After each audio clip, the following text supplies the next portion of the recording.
Hey guys, welcome to this week's podcast episode for the Financial Freedom Podcast.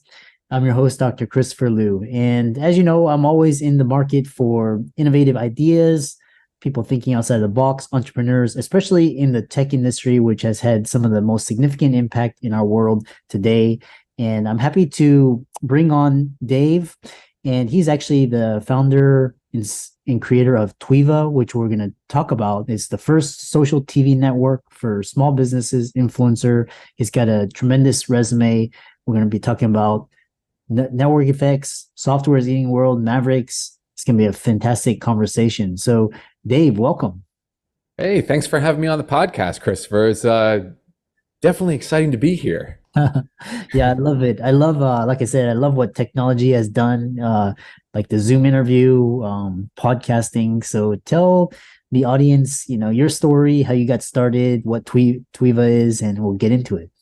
Yeah, sure. So, Tweva is a kind of a built out of many different of the pieces of my life that I finally have put together with doing podcasts. Like you don't think about how all these connections happen, but they do. So over time, I kind of grew up with a garage full of a lot of different items. My dad was an electrical contractor, and so he would bring home all these different parts from research and development companies that they would kind of throw out. And so I just started very, very early age, like 5, 6, 7, 8, 9, 10, playing with technology, not really knowing that I'd ever build Tweva in the future, but it's been a long journey. And so recently, me and my partners have built out this company, Tweva, that allows small businesses to finally advertise on TV. But they don't just advertise on TV, they're actually creating the Tweva network in their city with their TV. Interesting. Yeah. And I know that, let's, break it down because, that's it's a very powerful one-liner, but it's like so profound. So, and like kind of how, what is the game-changing idea like versus like traditional TV and social networks, tell us more. Yeah, so I'm kind of leaving the hook there, right? So you're like, Yeah. well, how does it work? Well, so this is like the first interactive TV network. So think about it. You have a business, right? And you have like a restaurant or something where people are walking into your business. And that TV channel is only one way. It only shows content that the TV channel chooses. And so we wanted to change this up to allow anybody to kind of walk over to the TV and create some content, maybe share a picture of the city hall or maybe a parade that went by and share this content up on the screen. But then it's not just that. It's, small businesses, little ads, it's the weather, it's social media, but it's kind of like a community display / TV channel. But we call it a channel because it's for the city. So like you share content to the screen and it can also be shared to other businesses, It's kind of like a digital bulletin board, but it's scaled by the city. Yeah, it's fascinating. And yeah, I think one thing that's really been interesting is this idea that enabling social, like you can interact, you can talk, you can, thumbs up, emoji, before it was just kind of one way that was fed to us. And now, it's kind of more in. So one thing is talking about, so you talk about, social connection and building relationships and community. How is Tweva doing that, and also within the existing TV technology? So the connections between people, the founder that figured this part out, he had many different restaurants, and so he would he wouldn't add, but he would tell business owners, like small business owners, hey, put your business cards up at the front of my business, where you sit down and ask the host for a seat, and put your business cards up there and try to connect with locals. And so when we were kind of coming up with the Tweva brand and the Tweva name, he wanted to make sure that if you were a small business and you were eating at the restaurant, that you could add your business to the TV and show everybody that you were there. And so he always loved connecting people. He was a people person. He loved connecting people. And we kind of brought that into the technology and said, okay, let's not make this one way. Let's make this something that when you're sitting anywhere, like at a bar or something, you want to share a photo, you can not just show it on a small little screen, but you can add those pictures of your vacation. Like let's say you just went to the Grand Canyon and now you're showing the person next to you talking, hey, I just went on vacation. Here's a picture. Now, 3 or 4 seats down the line, someone's going to say, hey, somebody was just at the Grand Canyon. That's cool. I was there 5 years ago, right? And we create these little connections in the community that we've lost because everybody's staring at their phone. So if we can help those little pieces get built back into the community, we kind of rebuild. Grandma and Grandpa used to say, right? It was like that small town feel of, you knew everybody in town. And so this is kind of a way to share those special experiences that people have on a little bit bigger of a display than their phone. Yeah.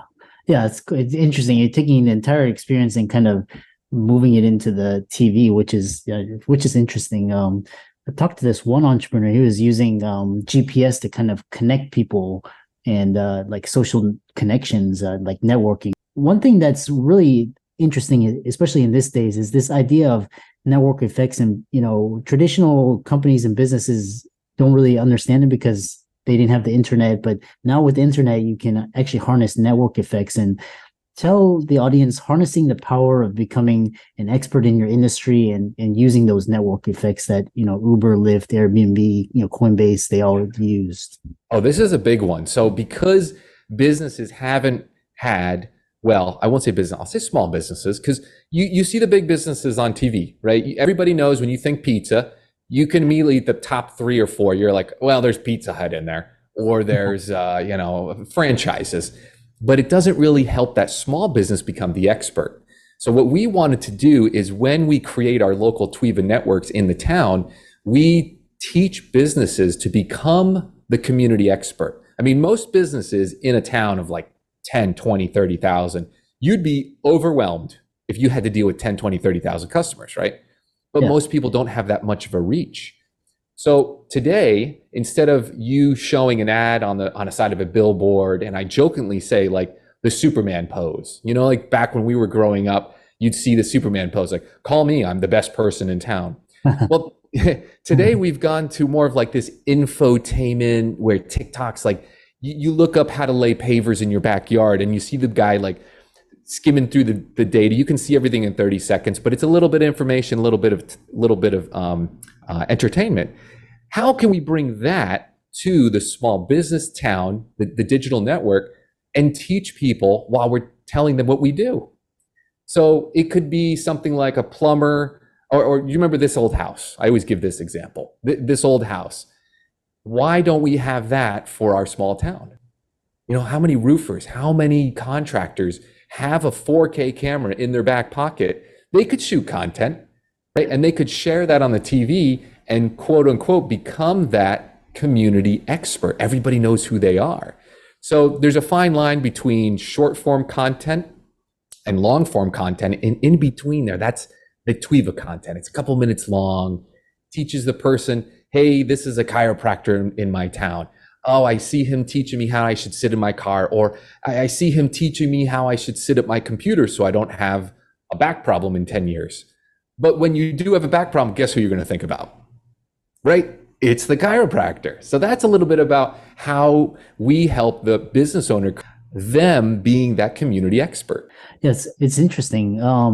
So a lot of people are listening to this and they're like, okay, so how does Tweva work? Is it is it a platform? Is it a network? How do you get revenue through advertising, sponsors? Tell more. Yeah, so Tweva is both a platform and a physical network. So we have boxes, they get placed behind TVs, similar to like a small Apple TV. And the business can join the Tweva network, and then they can start showing content for the network. So we drive revenue through some advertising, right? We help business owners with their social media management. And then we also allow people to advertise for very cheap. Like, we want this to be a community thing where you throw a couple $100 in, maybe, you could start $20, just start with something and you get 200 commercials, right? It's really, really inexpensive because we wanted it to be a community-based thing where the dog walker, like, think about that. Where are you going to find customers? If you go get coffee at the same place every day, why not throw a little ad up there if you walk in some of the dogs that you have and say, hey, hey, for dog walkers, give me a call or scan the QR code, like what we were just talking about, right? So, we drive traffic, we drive revenue through the advertising, and then also a few other services. We can create content for businesses, but the network is kind of, think about that local, I call it a local TV channel, but it essentially is like a digital network for TVs and small businesses. Yeah, interesting. And then we talk about, despite TV advertising being dominated by corporate giants, what are some strategies for small businesses to successfully advertise on television? Yeah, so as I was joking before, it's like you know who's on TV, right? I mean, most TVs have you have 60 minutes of content, and then the first 54 minutes out of every hour is probably programmed content, and then you have that last 4 to 5, 6 minutes time where they just auction that off to the largest bidder, and it's a car company, right? Or it's a pharmaceutical company, or it's a big franchise, a food franchise, and it leaves the little guy out. So what we wanted to do is create a place where any business can add content to the network by giving a little bit more time to that network. Let's say program content is 56 minutes. We might have 10 minutes, 20 minutes showing local things that are happening in the town. But then we have all this content time left for content for podcasters, right? So video podcasters. Why aren't we showing local advice, local content that's happening and building in the town? And then it gains exposure. You're sitting, you're getting your hair cut, and it's like, hey, who's talking up there? Somebody add closed captioning to it. Looks interesting. It's a podcast. You scan the QR code, boom, now you got another follower. So this is really a new piece that hasn't been built out yet, in the world. It doesn't really exist, but it's kind of a learning phase to how we going to get enough content producers to create enough content for an hour every day, right? At least from open to close. So it's quite the feat. It's quite the feat to do. Yeah, and talk about what ways local business can establish themselves as experts in their field through branding. I'm curious, that it's really got me thinking, like this idea of like social media, but it's more local and more like curated, and I'm just how to get people onto the platform. Yeah, so this was kind of like what I was explaining a little bit before. So your brand, it's becoming that community expert, right? So TV is a little bit different than you would say on your phone or on Google. So Google, you're going to go to Google and say, I need a plumber, or my back hurts, I need a chiropractor.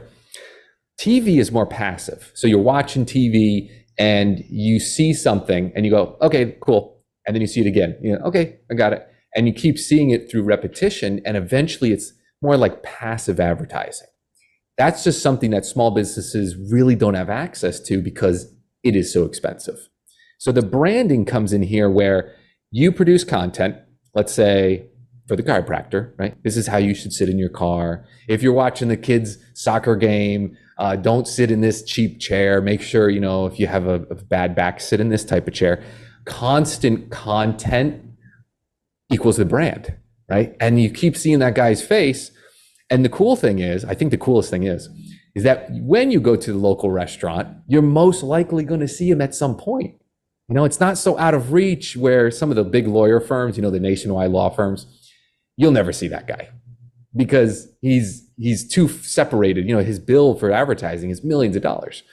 But Tweva allows that small business. So you could be having pizza, you could be having linguine and clams over here, and you're like, hey, that's the chiropractor. I've seen you everywhere on all these TVs. And that's, again, building those local connections, building the local brand. Does that make sense? Yeah. That neat. It's like a new way to do it. It's so exciting. I love that. This current wave, this hype cycle is now talking about AI, and with AI being so complex, how can small businesses take advantage of AI and interact it with Tweva, all of that. Yeah. Have you played with a little bit with Chat GPT yet? Oh yeah. I mean, It's crazy, right? Yeah, it's awesome. It's amazing. It's, you got to spend a little time in there. You got to learn the prompts, and it does take a little bit of finessing of the prompts. I've seen these, download to 10,000 prompts. I don't think most business owners have time for that. So we've integrated a little bit of AI into our technology, and it helps small business in multiple ways. I'll talk about mine first, and then I'll explain a couple of little ways. But what we do is we can help businesses advertise with a little bit of AI, so we can make some connections to where customers may be eating, right? Or where they're going to the doctor, and where this matches your customer profile. But we also do a little bit in the social media world too. So along with the TV network, we help businesses with their social media management. A lot of people are kind of overwhelmed. What do I write about today? I wrote 5 things this week. How do I write another thing next Monday? And so we kind of help business owners with subjects and keywords and all these things using some AI. So that's a really good way to benefit. And then, so that's on the Tweva side, but on the other, like on a small business side, whatever you're doing repetitiously, you have to think about this. Like, your competition is at some point going to take that AI jump, and you'll either be working a couple of extra hours or you'll be left behind. So at some point you have to look into, what are the processes that I'm doing every single day that are very repetitious, and figure out a piece of software. I mean, ChatGPT is this public, I would say it's probably like not filtered, right? Like, it's not really super clean. I mean, you can get some errors in that data. And so it leaves the AI piece open to a lot of additional companies that do it a lot better. They use, let's say, the brain piece of it, but they're very specific. So there's like an email marketing side, and they'll say, well, okay, if you have 1,000 people on your list, this one person likes to open his email at 8:26 in the morning, then we're not going to send the email out until 8:20. And you'd think that, okay, that's not that big of a deal, but loading someone's email box with 30 items the night before, 50 items before, how much time is he going to spend on those emails? Right? But if he cleans all the emails up, and then boop, there's one, when he's looking, he probably will spend double, triple, quadruple the time on it, which is, you got to put that into your open rate, your view rate, things like that. And that's just one piece. That's emails. Then you have appointment setting, you have calculations of your bills, and all these different pieces.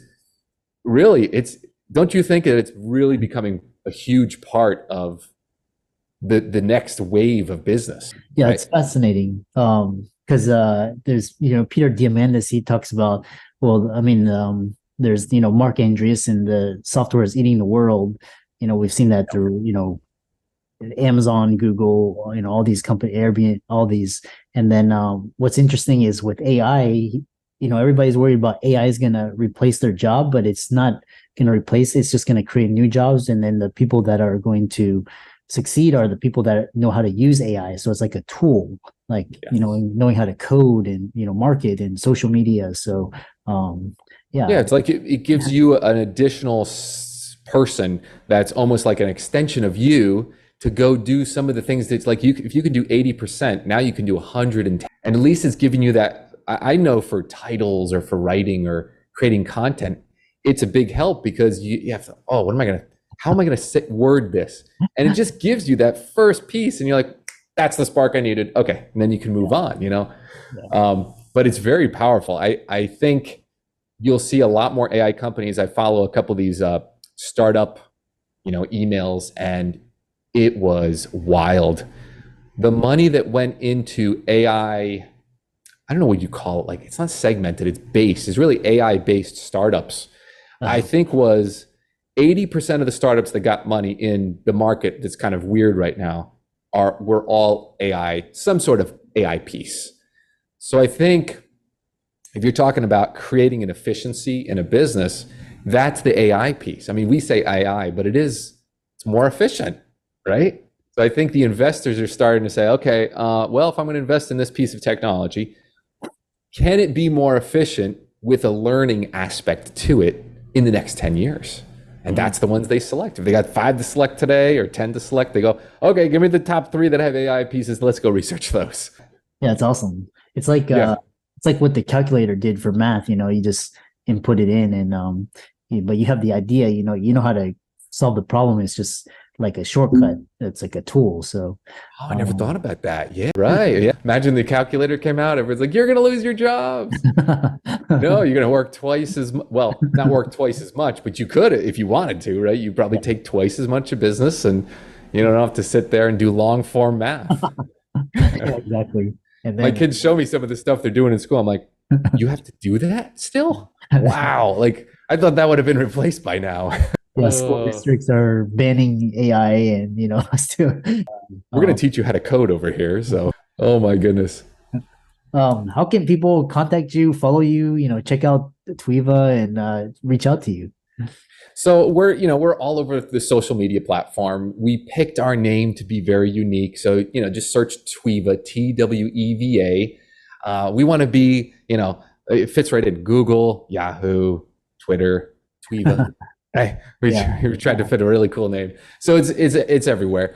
But we also have like a little landing page set up. You can go to connect. And if you're an influencer or a content creator, I throw both of those in there now because it's really, some people are just creating content for businesses.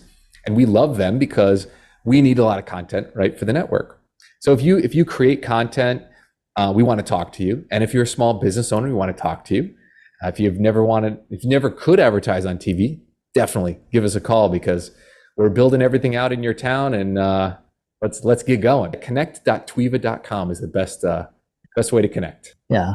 And for all the audience out there, let's thank Dave for coming onto the show and really fascinating conversation. I always love these, tech entrepreneurs, and all of Dave's resources will be in the links and show notes. And with that, thanks so much for coming onto the podcast. Hey, thanks for having me. It was a lot of fun.